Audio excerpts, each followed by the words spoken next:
बिस्मिल्लाहिर्रहमानिर्रहीम। अस्सलामु अलैकुम वरहमत उल्लाहि वबरकातुहू। हमारी आज की वीडियो 7 चीज़ें ऐसी हैं जिनका सवाब बंदे की मौत के बाद भी जारी रहता है, उसके मुतल्लिक है। तो आइए देखते हैं वो कौन सी 7 चीज़ें हैं जिसका सवाब बंदे की मौत के बाद भी जारी रहता है।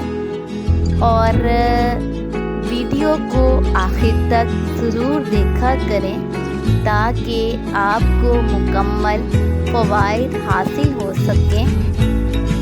इस चैनल पे हमें छोटी छोटी नेकियों के मुतल्लिक बताया जाता है, यानी ऐसी छोटी छोटी नेकियों से मुराद कि छोटे छोटे काम जिनसे हमें आसानी से नेकियां हासिल हो जाती हैं, वो बताया जाता है।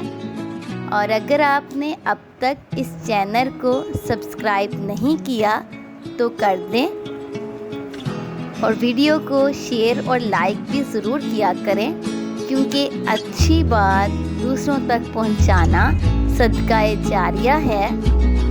रसूलुल्लाह सल्लल्लाहु अलैहि वसल्लम ने फरमाया, 7 चीज़ें हैं जिनका सवाब बंदे की मौत के बाद भी जारी रहता है जब वो कब्र में होता है।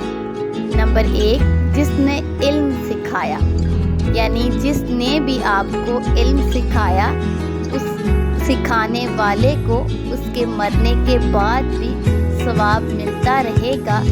नंबर 2, नहर बनवाई, जिसने नहर बनवाई उसको भी सवाब उसके मरने के बाद तक मिलता रहेगा। कुआं खुदवाया, दरख्त लगाया, मस्जिद बनवाई, किसी को कुरान का वारिस बना दिया। और नंबर 7, औलाद छोड़ी जो उसके मरने के बाद उसके लिए इस्तग़फ़ार करती है, यानी अपने वालिदैन के लिए मग़फ़िरत की दुआ करती है। एक जगह और अल्लाह के रसूल सल्लल्लाहु अलैहि वसल्लम ने फरमाया, जो शख्स पौधा लगाता है और उसमें से इंसान या अल्लाह ताला की मखलूक में से कोई मखलूक खाती है तो वो इस पौधा लगाने वाले के लिए सदका होता है।